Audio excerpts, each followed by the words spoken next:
So in today's rock painting tutorial, we are going to do 3 fun fall inspired hearts that are perfect for beginners to try. All of them I will walk you through step by step, and I know some of them look a little more complicated, but I promise you can do this, okay? First thing you need to do for our first style is place a heart onto your stone. We're going to add dots along it, and as you can see, I have adjusted the shape of my heart a little bit. Since we're going to go through and add dots all along this line, you have a little bit of wiggle room to fix the shape of your heart slightly. I will show later I used a template for the other hearts if you need to do that as well. So now we're just placing black dots and circles all the way along the edge of our heart.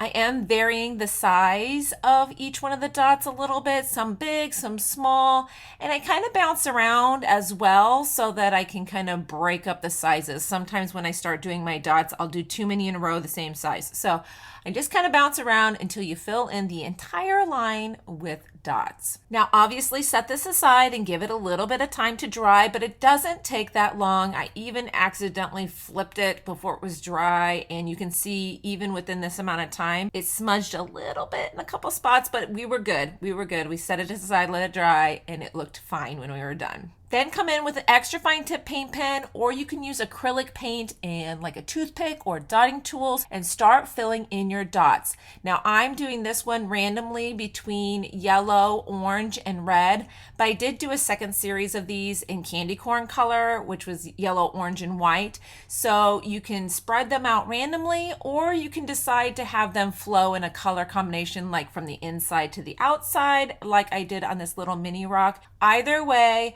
just have fun with it. Start with one color, fill in a good amount of dots, come in with your next color and then your third color. And if you have to go back to your first for a couple spaces as well, do that. Just have fun with it and fill in each dot. Once your dots are filled, you're done. It looks so cute once it's filled in. This is definitely a trust the process rock. It goes from looking very blah to very cute very fast. All right, for our next rock here, you'll see my template. I'll show you how to make that on the third rock. I just have a template here to get my heart on the rock. I am going to outline this all at the end, so don't worry about your outline being perfect. You can use kind of a sketch style line. Now I'm using my Post-it notes to create stripes, and I am following the side of my rock. And you see I'm putting a lot of pressure down so that I get a nice flat edge along my rock. My rock is not flat, so I'm applying a lot of pressure so that I have a nice solid seal to go along with my paint pen. Now, when you get to the top of the rock, I wanted my intersection to go through the point down. So you have to allow space for the thickness of your paint pen. So make sure you move it up enough that you can see that dip down so that you're tracing right over the top of it. And then just continue. The amount of lines for this design doesn't matter. I just like to play around with the width of the lines. And depending on how many colors, you might want to plan out how many lines. I don't even think about it. Once your lines are on your rock, you're going to fill them in solid colors. Again, I'm doing this one with the orange and the red and the yellow. And I love these dual tip paint pens for this because you can do these large areas first with the big end, and then you can come in with the extra fine tip to get into all the little points, or if you did some skinnier stripes on it as well. Now, if you need a second coat, give this one a second coat on this lighter rock. I didn't really need one as much as the other design ended up needing it. Now we're going to come in with our extra fine tip and put fun designs down each one of these stripes. Now I am not going to articulate exactly how to do each one of these. You can slow it down, watch it slower, or you can go find the live where I talked my way through them all. But for the sake of this video being a reasonable length, I am going to show each one of these stripes quickly here, and that way you can see the design come together. You can see at the very end of the tutorial, I did do this one in the candy corn combination. So you can see a few more little designs that you could do down your stripes as well. But you can make these as intricate or as simple as you want. Keep it at your skill level. And again, if you want details on any of the designs filling this in, you're just gonna go find the live tutorial for this over on YouTube. I will give you just a couple tips. As you saw with the beginning loops, they did not go on smooth looping around with the paint pen. I did come back and do a second layer on top of those swirls, kind of bringing the pen in a C shape and a backwards C. That worked much better for the loops. A nice thick outline around the entire thing, and make sure you're lining in between each one of the sections as well. I did come back through the zigzag area and add a few more lines in there. So just keep that in mind. It's easier to go back and add more if you need to. You can't ever take it off.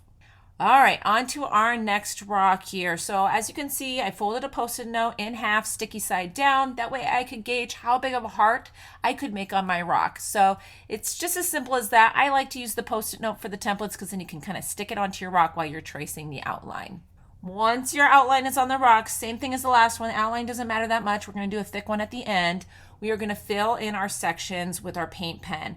Now, I want to follow that top arch because I don't want to end up with this little piece taken out like it was on my doodle. So we're going to follow that top arch and create a wavy line down our rock. And then the second half of that wavy line, I'm going to bulge and pinch the wave. So we're actually making the wave opposite. We're going to do the same thing with our next color. We're going to make the wavy line opposite, creating a pinch and bulge effect. And once you get your line on there, you're only going to have one more color off to the other side so you can gauge how thick you want that last stripe to be. So I went ahead and added a little bit more orange along the same curve until I liked how much space was going to be left over, and I repeated on the other side, then filled them in, and then that final space just needs to be filled in with yellow. Now you will see I'm not actually touching the colors together. There's going to be black in between all these, so there's no need, and that way I didn't have to worry about my colors bleeding together.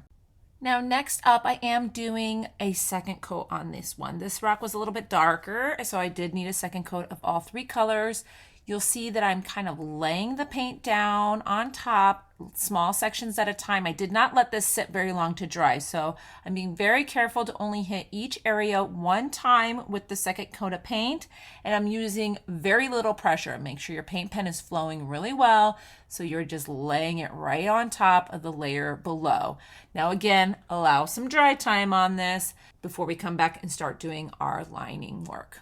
So for the lining, the first thing we're going to do is we're going to place like an eyeball or a football shape in the bulge, and then we're going to have it grow out in either direction. So I like to complete one direction all the way to the left first by creating these C shapes. Now you want the C to touch at the top and bottom to the one that was before it. You want them to kind of bulge together as you work your way down the stripe, and make sure to fill the whole stripe so it will get skinnier and larger as well. Go all the way to the edge of the design, then flip and go the other way. I like to continuously do the same shape. So if you're more comfortable arching to the right, just keep working that same one all the way to the edge. So that's one all the way through here for you. And you can see it just makes this really cool effect on the stone. We're going to repeat in all of them, but first I am going to place the little eye in each one of the lines because you don't want the bulges to land in the same space. So just go through and add on where you want your center part of the bulge to be on each one of your stripes. And then, like I said, just fill them in one at a time. And this is a little bit monotonous. It is a little bit tedious. You do have to hold that pen real tight. So if you need to take breaks from this, take breaks from it. Your hand might get a little bit stiff. I know mine does. Just kind of work your way through, take your time. I'm speeding this up massively here past that first line to get them all in for you so you can watch it kind of come together. And honestly, at this point with an outline, your rock could be done, but we are going to add one more little extra step. We are going to do a little bit of a shadow. So I've got just a little bit of water on my paintbrush. As you see, I like dab a lot of it off on my finger just so it's saturated through the bristles, but it's not dripping wet. We're going to do our paint pen, our black. Now these are water-based paint pens, which is very important.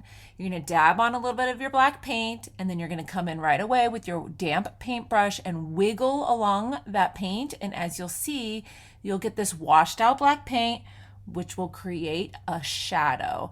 And you're just going to work your way all the way along the seams between the colors to create the shadow, which will also kind of create this bulge. And as you can see, I'll go back and forth quite a few times. The darkness of the shadow just depends on how saturated your paint gets. So if it's too dark, you can add a little bit more water and pull some of it back off. If it's too light, you can let that dry a little bit and come back and add more. This part of the process does take a little bit of time to learn how to do it. The biggest thing that I would tell you as a tip is just to have patience with yourself with this. The shadow can build up. I think the most common mistake with this is having too much water on your brush, because then it just washes the black paint basically right off of the rock. So you'll see I'm kind of dabbing on my finger and working my way back and forth between all these intersections. And I'm gonna hold it up here so you can see when it's half and half done. So you can see the difference between having the shadow versus not having the shadow. And as I said before, you do not have to do the shadow. It looked pretty cool before, but the shadow does make it pop quite a bit. So I'm gonna speed up adding the rest of those shadows in there.